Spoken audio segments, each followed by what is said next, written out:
भारतीय राजनीति के जो गुरु चेले की जोड़ी है, इसमें एक बात स्पष्ट हो चुकी है कि चेले ने अपने गुरु को बिल्कुल जानकर, सोच समझकर और छान कर रखा है।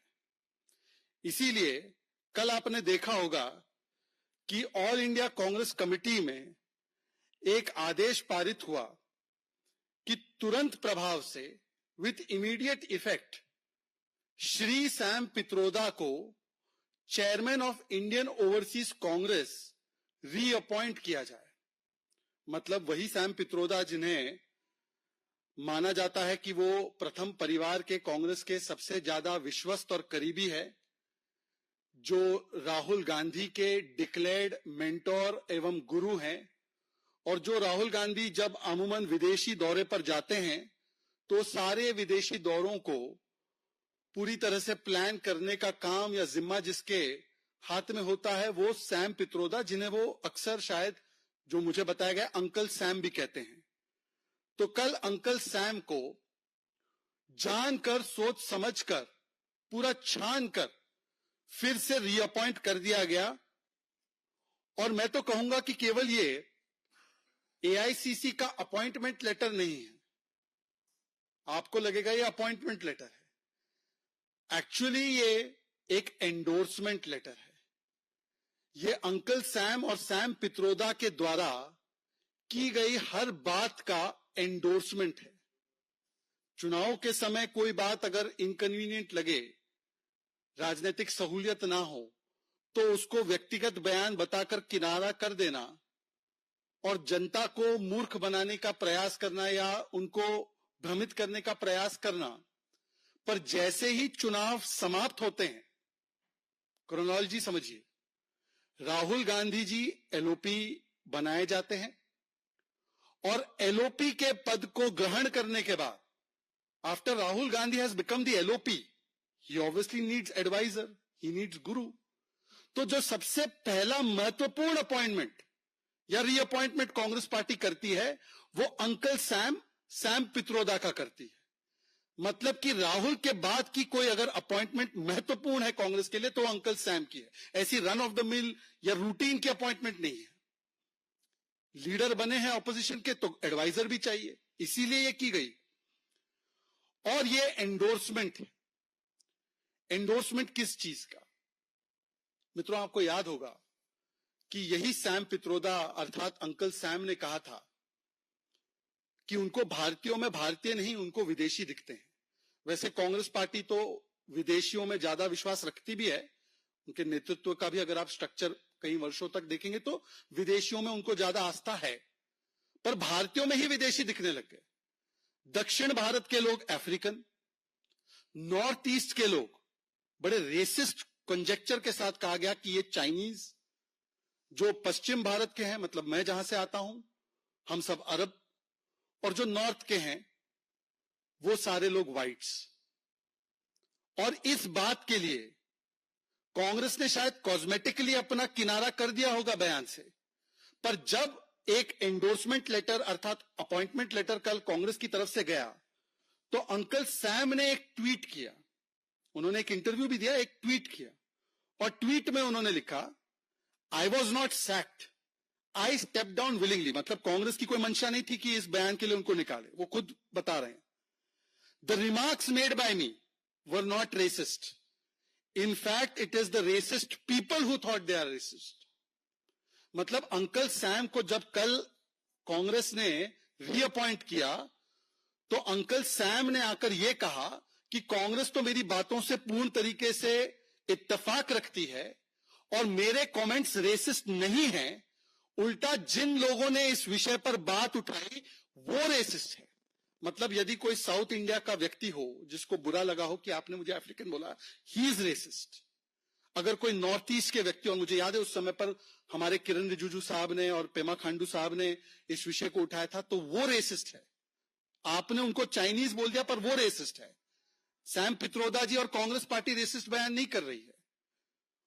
और फिर उसके बाद वो कहते हैं कि मैं अपनी बात के लिए शर्मिंदा नहीं हूं, मैं अपनी बात पर कायम हूं, अडिग हूं।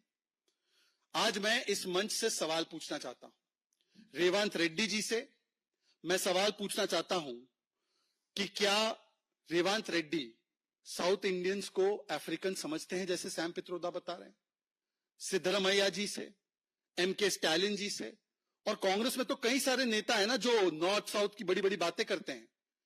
भाई कलकुरुचि में इतने लोग मारे गए, उस पर आप चुप रहे, पर जिसने साउथ इंडियंस को अफ्रीकन कह दिया उस पर भी आप चुप है। और केवल चुप नहीं, उनकी बातों को सही मानते हुए उनको रीअपॉइंट कर दिया। और केवल यहां बात नहीं समाप्त होती, गुरु की और भी कुछ बातें हैं जो चेले को बड़ी अच्छी लगी है।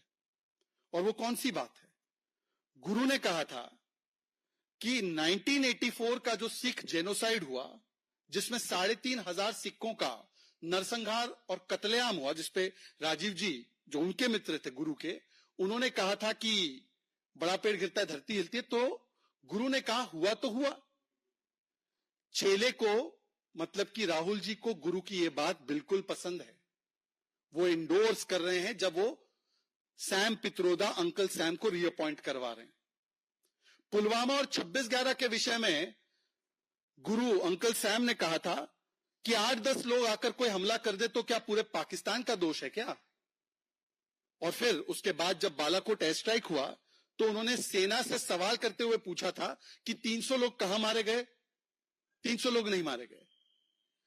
गुरु की इन बातों को चेले एंडोर्स कर रहे हैं, मतलब कि सेना पर सवाल खड़े करना और पाकिस्तान को क्लीन चिट देना। आजकल जो चेले हैं वो संविधान की कॉपी लेकर घूमते हैं, जय संविधान भी बोलते हैं। गुरु ने संविधान पे भी अपना विशेष ज्ञान जो है प्रकट किया है। संविधान के विषय में गुरु ने कहा है कि संविधान बनाने में आंबेडकर जी का क्या योगदान था? योगदान था तो नेहरू जी का था। यह गुरु जी का बयान था, ट्विटर पर ट्वीट भी है उनका।